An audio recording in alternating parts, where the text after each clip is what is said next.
Thanks for continuing to watch this episode of Answering the Call. Pastor Chuck Reich, your show host and executive producer, with Pastor Sandi, Querin, the founder of the Revival Center. We're talking about discipleship next, making disciples. What's your take on discipleship? Well, you can't make a disciple if they're not willing to be full of the Word of God. Because we go from purification to consecration to sanctification. And people, they get saved and they squirrel around in purification, sometimes their whole life. Mm-hmm. They never end up in consecration, which is basically the commitment level that you need to walk it out. And when you're sanctified, and Paul said, oh man, I wish everybody was sanctified. The reason he said that is because that's kind of like easy street. Everything's easier. Mm-hmm. But people waste their time in bad living, and so they don't ever get into the consecration stage, and they wrestle with purification. There's 4 parts to a person. There's the body, the soul, the spirit, and the mind. And as we allow Jesus to get larger in each of those categories, pretty soon we're overcome with Jesus. And now we can disciple others. People often try to disciple others before they're well themselves. And so we do a lot of that. We do a lot of counseling, getting them ready, teaching them how to pray for people, bringing them up.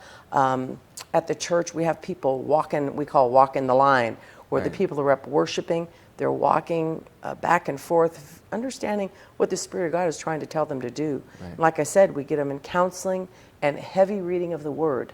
And then all of a sudden, it just starts happening.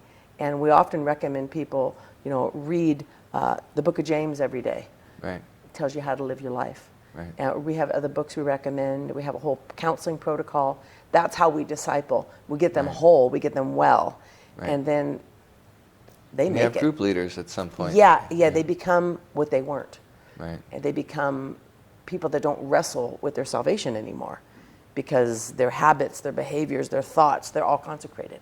Right. And if a person doesn't get well, they will make others unwell, and they're not discipling. And I see that a lot. I see people, well, I'm on the women's board, and then like that person's drinking every weekend. Like what are they, why is this allowed? I don't know why this is allowed, but when they come into church, we don't actually allow them to do anything for quite some time. We make them sit. We make them get well. They go through counseling. Right. And also, they have to be around so the rest of the church can trust them. Even if they're highly called, we make them wait, because waiting is worth it. It's good. Yeah. It's worth waiting. Christ is worth waiting for, is what I'm trying to say. And especially new into the fold, you're establishing relationships, finding out where your gifts are. And like any good coach, if you have a new player, you got to size them up before you put them in the right position, right? Right. And it's discipleship is effort, it is work, but we have a good mentoring, I say program, but really it's not, it's people.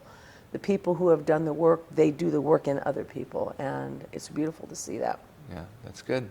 That's awesome. So stay tuned. We're going to get some more interviews talking about discipleship from the Revival Center here in Clovis, California. Keep watching.